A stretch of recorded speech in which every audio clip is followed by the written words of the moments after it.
नमस्कार और आदाब। कहते हैं ए दिल आ उड़ चलें कहीं उस दूर जहां में, ए दिल आ उड़ चलें कहीं उस दूर जहां में जहां मजहबी सियासतें और सरहदें ना हो। मैं हूं संजय सिन्हा, आप देख रहे हैं खास बात India, sponsored by Mahi banquet hall, Nigha marriage hall. आइए बात करते हैं सियासत की, बात करते हैं पश्चिम बंगाल विधानसभा चुनाव की। पश्चिम बंगाल विधानसभा चुनाव के लिए भारतीय जनता पार्टी ने आज 148 उम्मीदवारों की घोषणा कर दी। आपको बता दूं कि आज दिल्ली में भाजपा कार्यालय में बैठकर भारतीय जनता पार्टी के केंद्रीय महासचिव और केंद्रीय मंत्री देवाश्री राय ने संयुक्त रूप से उम्मीदवारों के नामों की घोषणा कर दी।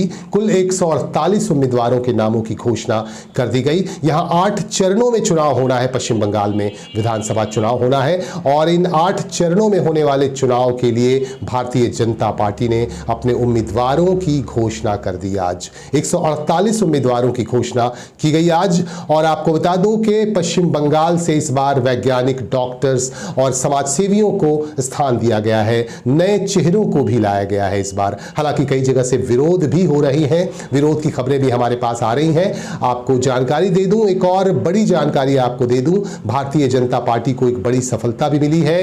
रामानंद सागर का एक धारावाहिक चलता था, रामायण काफी लोकप्रिय धारावाहिक था अपने वक्त का, और इसमें मर्यादा पुरुषोत्तम श्री राम का अभिनय करने वाले अरुण गोविल भी भाजपा में आ गए। भाजपा का दामन उन्होंने पकड़ लिया। उन्हें अरुण सिंह और देवाश्री राय ने मिलकर भारतीय जनता पार्टी का झंडा फहराया। आप सीधे तस्वीर में देखिए, स्क्रीन पर हमारी ये जो तस्वीर लगाई गई है, इस तस्वीर में आप देखिए कि अरुण गोविल नजर आ रहे हैं बीच में और उनके इर्द गिर्द अरुण सिंह और देवाश्री राय हैं जो भाजपा का झंडा उन्हें पकड़ा रहे हैं। और ये कहा जा सकता है कि भाजपा को एक बड़ी कामयाबी मिली है। श्री राम के नारों के बीच भाजपा हर जगह जो है जीतने की कोशिश कर रही है और जय श्री राम के नारे लगाए जा रहे हैं। इसी के बीच अरुण गोविल जो श्री राम के नाम से जाने जाते हैं और रामानंद सागर की धारावाहिक रामायण का एक लोकप्रिय किरदार रहा है, श्री राम के किरदार में वह काफी लोकप्रिय थे। आखिरकार भाजपा ने श्री राम यानी अरुण गोविल को अपने खेमे में शामिल कर लिया। भारतीय जनता पार्टी ने 148 उम्मीदवारों के नामों की घोषणा कर दी, जिनमें मुकुल राय, राहुल सिन्हा और स्पोर्ट्समैन कल्याण चौबे जैसे लोग शामिल हैं। और अगर आसनसोल संसदीय क्षेत्र की हम अगर बात करें तो आसनसोल संसदीय क्षेत्र के लिए 7 विधानसभा चुनाव के लिए 7 उम्मीदवारों की घोषणा की गई है भारतीय जनता पार्टी की तरफ से। अगर आसनसोल की बात करें, आसनसोल जो मुख्य क्षेत्र है, आसनसोल में 2 विधानसभा क्षेत्र हैं जिनमें आसनसोल साउथ है। आसनसोल साउथ से अग्निमित्रा पाल को उतारा गया है जो पेशे से फैशन डिजाइनर है, जबकि नॉर्थ से, आसनसोल नॉर्थ से समाजसेवी कृष्णेंदु मुखर्जी को मैदान में उतारा गया है। अगर हम बात करें पांडवेश्वर की तो पांडवेश्वर से भारतीय जनता पार्टी ने जितेंद्र तिवारी को मैदान में उतारा है। जितेंद्र तिवारी इससे पहले भी यहां से सांसद थे, वह टीएमसी से यहां सांसद थे, लेकिन उन्होंने टीएमसी छोड़कर भारतीय जनता पार्टी का दामन पकड़ लिया और इसके बाद यहां से फिर से उन्हें उम्मीदवार बनाया गया है भारतीय जनता पार्टी की तरफ से। इससे पहले वह टीएमसी की तरफ से थे, लेकिन इस बार भारतीय जनता पार्टी की तरफ से उन्हें फिर से उम्मीदवार बनाया गया है पांडवेश्वर में। और अगर बात करें रानीगंज की तो रानीगंज में एक नया चेहरा है डॉक्टर बीजन मुखर्जी का। डॉक्टर बीजन मुखर्जी को भारतीय जनता पार्टी ने उम्मीदवार बनाया है। और जामुड़िया से अगर बात करें तो जामुड़िया में तापस राय को उम्मीदवार बनाया गया है। बाराबनी से युवा भाजपा नेता अरिजीत राय को उम्मीदवार बनाया गया है, जबकि कुल्टी से वरिष्ठ भाजपा नेता डॉक्टर अजय पोद्दार को प्रत्याशी बनाया गया है। अब देखने वाली बात यह है कि इन तमाम प्रत्याशियों को कहां तक सफलता मिलती है, कामयाबी कहां तक मिलती है, यह देखने वाली बात होगी।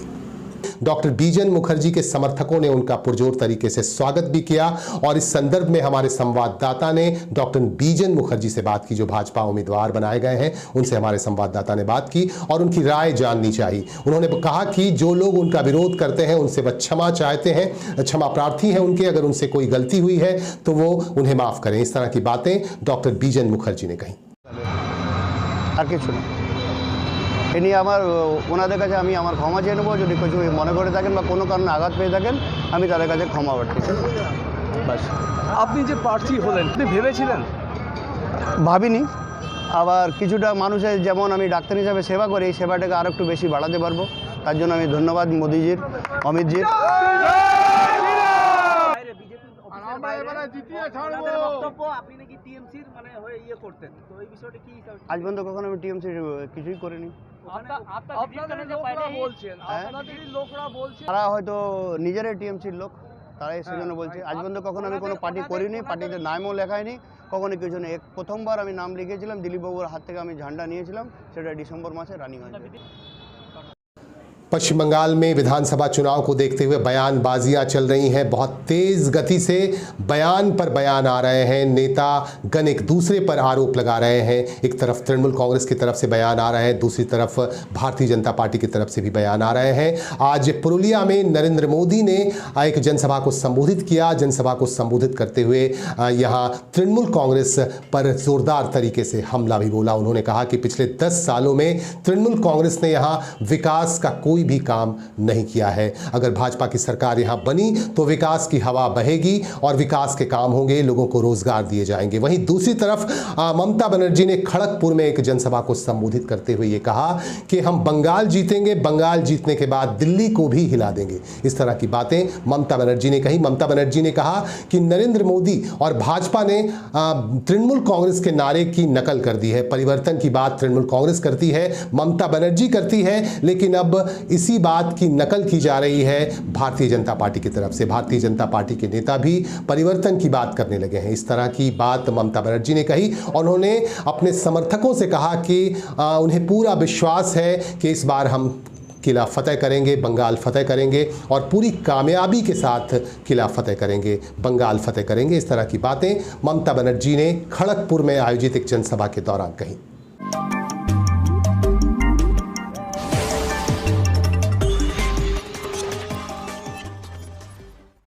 रानीगंज के लायक बांध में भारतीय जनता पार्टी की तरफ से एक कार्यकर्ता बैठक का आयोजन किया गया। कार्यकर्ताओं को लेकर एक महत्वपूर्ण बैठक की गई, जिनमें भारतीय जनता पार्टी के स्थानीय कार्यकर्ता खास तौर से मौजूद थे। उन्हें चुनाव को लेकर कई तरह के निर्देश भी दिए गए। इस मौके पर संयोजक मदन त्रिवेदी विशेष रूप से मौजूद थे। उनकी अध्यक्षता में यह बैठक की गई। क्योंकि चुनाव का घोषणा हो गया, 26 अप्रैल को रानीगंज विधानसभा का चुनाव है, इसलिए रानीगंज विधानसभा भारतीय जनता पार्टी की ओर से प्रत्येक बूथ में हम लोग बूथ का मैनेजमेंट, बूथ प्रबंधन के काम में लगे हुए हैं। आज उसी के सिलसिले में 103 और 104 नंबर बूथ जो लायक बांध में है, उसका बैठक हम लोग यहाँ पे यहाँ के शक्ति केंद्र शोभा देवी के नेतृत्व में हम लोगों ने किया। तो बूथ में आके बैठक की, आपको क्या लग रहा है इस बार? देखिए, पश्चिम बंगाल की जनता अपना मन बना चुकी है।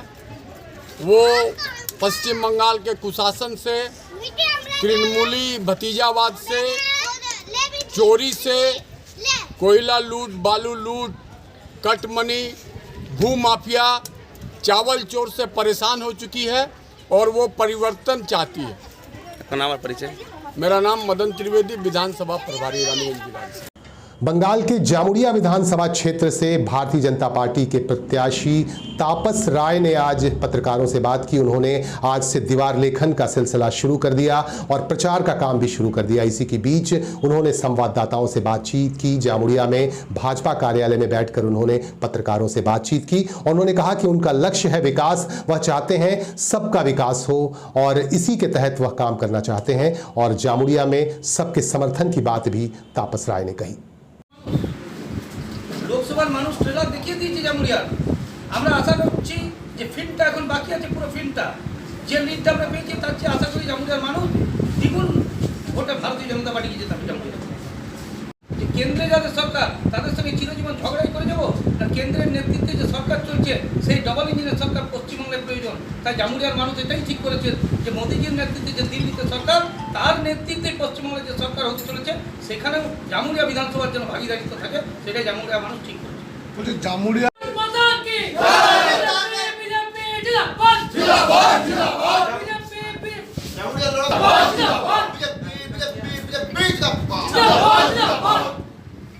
दुर्गापुर के तृणमूल कांग्रेस कार्यालय में एक पत्रकार सम्मेलन का आयोजन किया गया। इस पत्रकार सम्मेलन को संबोधित कर रहे थे तृणमूल कांग्रेस जिला अध्यक्ष अपूर्व मुखर्जी। उन्होंने पत्रकारों से कहा कि एक बार फिर से ममता बनर्जी बंगाल की मुख्यमंत्री बनने जा रही हैं और इसका पूरा विश्वास है उनको। इस मौके पर बांग्लार में के आभार चाय, इस तरह के नारे भी लगाए गए और आप इन दृश्यों में देख सकते हैं कि पत्रकार सम्मेलन के दौरान मौजूद हैं अपूर्व मुखर्जी, उनके साथ हैं वरिष्ठ तृणमूल कांग्रेस के नेता जो प्रदेश के सचिव भी हैं वी शिवदासन उर्फ दासू भी नजर आ रहे हैं और पश्चिम बर्धमान जिले के युवा विंग के अध्यक्ष रुपेश यादव की मौजूदगी भी यहाँ दिख रही है और इन नेताओं की मौजूदगी में यहाँ पत्रकारों से बातचीत की गई और ममता बनर्जी के प्रति पूरे तौर पर आस्था जताई गई। इस मौके पर आप देख सकते हैं कि पत्रकारों से बातचीत की गई और इस मौके पर यहाँ के जो नेता हैं, जिला स्तर के जो नेता हैं तृणमूल कांग्रेस के, उन्होंने पत्रकारों से बातचीत की।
बंगाल के जामुड़िया से भारतीय जनता पार्टी के उम्मीदवार तापस राय मूलतः जेके नगर इलाके के रहने वाले हैं। रानीगंज से सटा एक इलाका है जेके नगर। इसकी वजह से जेके नगर के इलाके काफ़ी खुशी से झूम उठे। यहाँ के लोगों ने काफ़ी खुशी मनाई और बधाई देने वालों का तांता लग गया तापस राय को। आप देख सकते हैं दृश्यों में कि तापस राय को बधाई देने वालों का यहाँ तांता लगा हुआ है और लोग चाहते हैं कि तापस राय यहाँ विधायक बनकर, जामुड़िया का विधायक बनकर सामने आए, जनप्रतिनिधि बने। इस मौके पर हमारे संवाददाता ने तापस राय से बातचीत भी की। अच्छा तापस बाबू, आपको तो भाजपा की तरफ से जामुड़िया में टिकट मिला है, तो क्या लगता है आपको इस बार आप किस तरह से उस जगह पे फल कीजिएगा? क्योंकि जबकि हम लोग देख रहे हैं पूरा वेस्ट बंगाल में दीदी की तरफ से बोला जा रहा है खेला हो गए, इसका बारे में आपको क्या कहना है? भाजपा का कहना है खेला होवे नहीं, विकास होवे। और जामुड़िया में क्या होने वाला है, क्या रिजल्ट होने वाला है, उसको ट्रेलर दिखा दिया 2019 का लोकसभा में जामुड़िया का आदमी लोग। तो अभी फिल्म बाकी है, ट्रेलर में तो 18,500 वोट में लीड है, अभी फिल्म बाकी है। तो लगभग जामुड़िया की जनता तय कर लिया जब बाकी सबको बहुत पीछे छोड़ के भाजपा का कैंडिडेट जो है उनको विजयी करके विधानसभा में भेजेंगे। आपको क्या लग रहा है जी, आपका साथ में लड़ाई सीपीएम का होगा या टीएमसी का होगा? किसी का भी आयु काउंटिंग में नहीं आता है। हम लड़ाई का कोई माथा में लाया ही नहीं, लड़ाई कुछ होने वाला नहीं है। भाजपा का एक तरफा जीत मिलेगा। अच्छा, जीत के बाद में अगर आप इस जगह से विन हो रहे हैं तो आप जामुड़िया के लिए क्या क्या नया क्या काम कीजिएगा? जामुड़िया में 44 साल से बहुत तरह से वंचित है, स्वास्थ्य का रूप से, कृषि का क्षेत्र से, इंडस्ट्री का क्षेत्र से। आज बड़ा बड़ा झंडा लेके जो मैदान में कूद रहा है, हल्ला बोल कर रहा है, उन लोग को थोड़ा याद होना चाहिए। साइकिल कॉर्पोरेशन से लेके बंगाल पेपर मिल तक क्या ये लोग किया, ये लोग को थोड़ा शर्म आना चाहिए। अभी दीवार में लिख रहा है पोती हाथे काज पोती खेते जल। 34 साल में जामुड़िया का आदमी उसको ठिका दिया तो फिर भी उसको करने नहीं पाया क्या? अभी नया स्लोगन आ रहा है, थोड़ा समझना चाहिए। दीदी को भी 10 साल हो गया। जामुड़िया का आदमी को किसी क्षेत्र में क्या उन्नति किया हो? जामुड़िया में कोल्ड स्टोरेज है, जामुड़िया में सेज के लिए क्या व्यवस्था किया? जामुड़िया में हर जो स्वास्थ्य केंद्र है उसमें डॉक्टर नहीं है, नर्स नहीं है, औषध नहीं है, सिलाई नहीं है, बेड नहीं, कुछ नहीं है। रात में उसमें खाली छगल, गोरू, कुत्ता, बिल्ली, समाज विरोधी, माताल, इस सब का डेरा बना हुआ है। तो आज इधर स्वास्थ्य साथी लेकर आदमी का स्वास्थ्य का साथ खिलवाड़ कर रहा है पश्चिम बंगाल सरकार। पहले स्वास्थ्य केंद्र कम से कम ठीक करे, क्या प्रांतिक मानुष जो गरीब आदमी बूथ का आदमी है, कम से कम वहाँ चिकित्सा प्राइमरी स्टेज में मिले।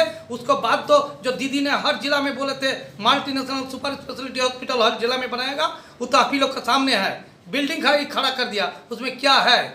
आदमी को साथ 44 साल से, एक बार वामपंथी 34 साल, अभी तृणमूल कांग्रेस 10 साल धोखा कर रहे हैं। जामुड़िया का आदमी सब समझ गया। जामुड़िया का आदमी भाजपा को जीता के विधानसभा में भेजेंगे।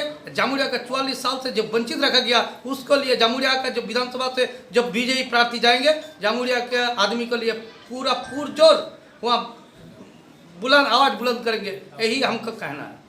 अच्छा, मैं खास बात की तरफ से बोल रहा था, आप खास बात का थोड़ा कुछ 2 शब्द कहिए।